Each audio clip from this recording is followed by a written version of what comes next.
Okay, magandang araw sa inyo lahat. So, topic natin for today, GCF or yung greatest common factor using prime factorization method.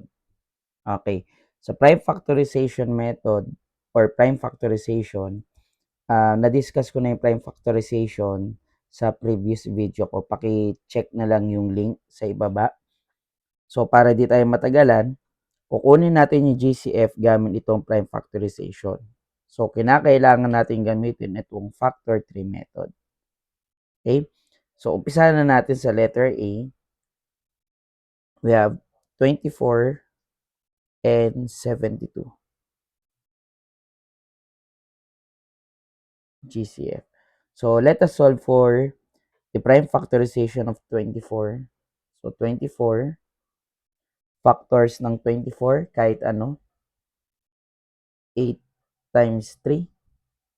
So, yung prime number dyan ay 3. Then, 4 times 2. Ang prime number ay 2. And factors ng 4 ay 2 times 2. So, yung kukunan lang natin yung mga naka-encircle na number or yung mga prime factor. So, sulat natin dito sa given natin. So, tatlong 2, 2 times 2 times 2 times 3. Okay, so tatlong 2, 1, 2, 3 at isang 3. Next, 72 naman. Again dito sa 24, kahit anong factors ang maisip ninyo. Wag lang yung 24 times 1. Pwedeng 6 times 4, pwedeng 12 times 2, ganun pa rin naman yung kalalabasan. Basta bilugan lang natin lagi yung itira natin yung prime factor. Okay, next, 72, ang factors na naisip ko ay 8 times 9.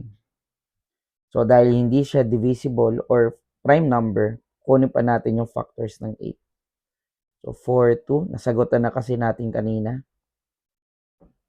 Then, dito tayo sa 9. Factors ng 9 ay 3. 3 times 3. Okay? So, sulat natin, we have 2 times 2 times 2. Okay, kasi tatlong 2 and dalawang 3. Okay, so mapapansin niyo yung isang 3, wala siyang katapat. Okay? So, dito sa common factor, i-bring down natin lahat ng may common or lahat ng may kaparehas. So, that is 2 times 2 times 2 times 3 equals 24. So, yung GCF ng 72 and 24 ay 24. Okay? So, ganyan yung prime factorization, great GCF using prime factorization. Okay, now, so, punta tayo sa letter B, which is 12, 20, and 36. Ayan. So, katulad ng kanina, kunin natin yung mga prime numbers nito or prime factor. So, 12. So, naisip ko ay 6 times 2. Prime number ang 2, kaya 2 times 3. Then, sulat kagad natin dito. 2 times 2 times 3. Okay? Next natin ay 20. So, factors ng 20 ay 4 times 5. Ang 5 ay prime number. So, 2 times 2. Okay. So, 2 times 2 times 5. Ayan. So, kung mapapansin nyo, yung 5, hindi ko nilagay sa tapat ng 3 kasi hindi sila magkaparehas. Okay. So, next tayo, we have 36. So, sa 36, ang naisip ko ay 9 times 4. So, yung 9, factors niya ay 3. And yung 4, ang factor niya ay 2 times 2. So, yan yung mga prime factor ng 36. So, sulat natin dito. So, dalawang 2 at dalawang 3. Okay. So, dito mapapansin nyo, yung 3, tinapat ko dito sa isa. Tapos yung isang 3, hindi ko tinapat dito sa 5. Okay, ganyan talaga ang pagsusulat ng prime factorization, lalo na sa GCF. Ipagtatapat natin lahat ng magkakaparehas. So therefore, para makuha na yung GCF, i-bring down natin ito. Hindi natin pwedeng i-bring down yung 3 kasi walang 3 sa factors ng 20. So kaya, bring down natin. So 2 times 2 equals 4. So yung GCF ng 12, 20, and 36 is 4.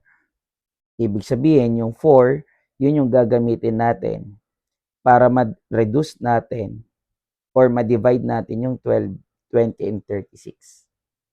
Okay? Punta naman tayo sa kabila. 6. 6 and 11. Okay, so GCF. Kunin natin yung factors ng 6. Ang factors ng 6 ay 2 times 3. Susulat natin dito, 2 times 3. Pero yung 11, wala siyang factor. Okay? Wala na siyang ibang factor kasi yung 11 ay prime numbers. So, lagay natin dito, 11. So, paano yan? Wala siyang kaparehas. So, pag walang common factor, automatic, ang prime factor niya ay, or hindi, ang GCF niya ay 1. Automatic yun. So, ibig sabihin, kapag ginawa natin yung fraction, yung 6/11, nakasimplified na siya. So, yan yung prime factorization. Okay, yan yung GCF using prime factorization. So, gagamit tayo ng factor tree method. Then, sulat natin lahat ng prime number or prime factor. And i-bring down lahat ng mga common factor. Gaya nito. Ayan, naka-bring down siya.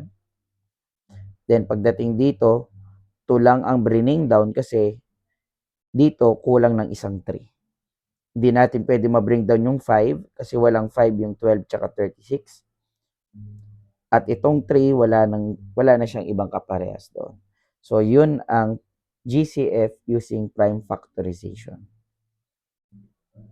Pwede nyo rin panoorin yung GCF using listing method na nakalagay dyan sa description sa ibaba. Okay, so yun lang. Salamat sa pakikinig.